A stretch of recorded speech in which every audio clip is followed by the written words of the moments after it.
Hey everybody, it's Bobby Hayes. I just wanted to first of all thank you for this week. I really appreciate the level of involvement that you've all had in this class and how you've worked on your discussion posts and, thoroughly it shows been looking at the information that's being provided. I really appreciate that. I wanted to tell you a little bit about my journey into becoming an addictions counselor, and so I can give you a little bit of my background. When I was a kid, my dad was an alcoholic and an addict, and he got sober when I was 14. And when I was about 15, he started going to school to become an addictions counselor, and I used to go to work with my dad. That's how I first got in the field, and I knew there's a joke. Father Martin says that if you fall in love with doing work with addicts and alcoholics, you'll never want to leave it, and that's true.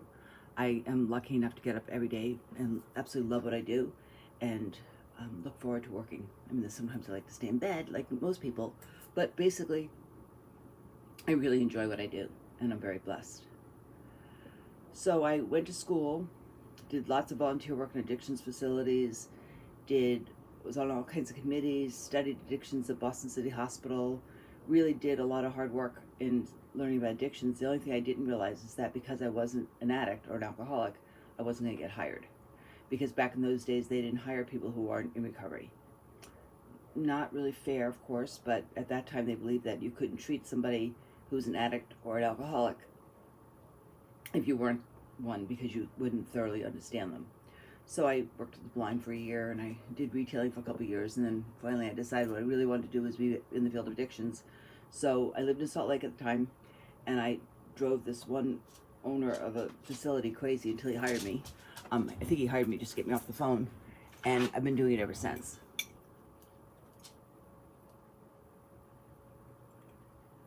I don't know what it's like to be an alcoholic or an addict.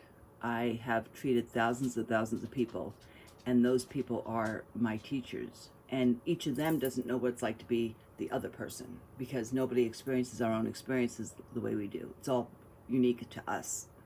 But I do know that there is something so incredibly painful about living this way of life.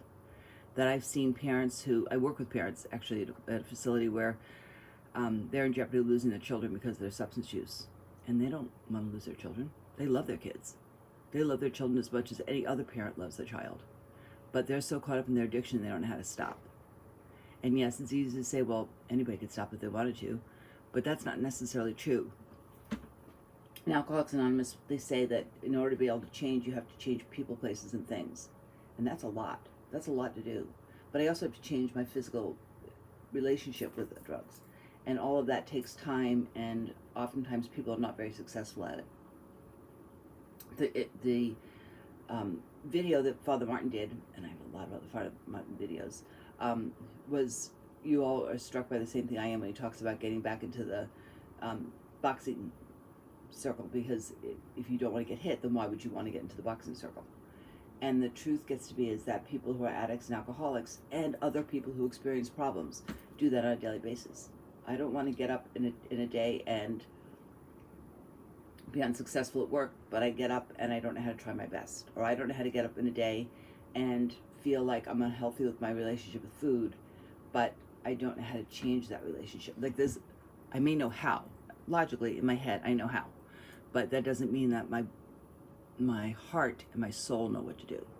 And so that's a lot about, I think that part of what Father Martin was saying in that line about if you fall in love with working with addicts, it's like none other, is that whole connection. I think that when working in addiction, there's a real soulful connection that I don't get. I mean, I work with other people too besides addicts. I work a lot with eating disorders. I work a lot with mental health issues. But there's just something significant about that bond. And I do know that stopping is very hard. That people who want to be successful, it sometimes can take multiple times to try to be able to do it. So I'm going to have people come speak about their experiences with being in recovery and being their addiction. I would like to have my friend Russell come Thursday at 7-ish, but I need to double check that and see if that would work for you. So if that would work for this Thursday at 7, let me know. Second to that, I want to talk a little bit about the posts. They're really good. They're very extensive. I have two issues when it comes to posts. And one of them is that because I wear glasses and I'm getting a little older these days, if you could make your font 12 or 14, it would make it a little bit easier for me to read it. And the other thing is I need you to paragraph more. And that doesn't mean like, I mean, I know, good, but punctuation is what we need to do. And my suggestion though is that it's more than that, because you could have one thought that goes through a whole paragraph and the paragraph is this long. So if you could break it up more than that, I appreciate it. It's just easier for me to read and easier for your classmates to read. Sorry there was some confusion about the discussion posts. Please remember that the syllabus is your guide to almost anything in the class. But if you have a question, feel free to email me. But the best way to get a hold of me is texting me. My text is 954-309-0659. That's also my phone number. 954-309-0659. That's the quickest way to get a response from me. If I don't get back with you in 24 hours, I didn't see it, whether it's by email or by text. So never worry that you're bothering me, because you're not. I would not want you guys to have to worry about something to do with the class unnecessarily. So please feel free to contact me if you have a question. My other Achilles heel is just when I hear from people that says like, I don't know what to do about this assignment, and nobody else in the class knows what you're talking about either.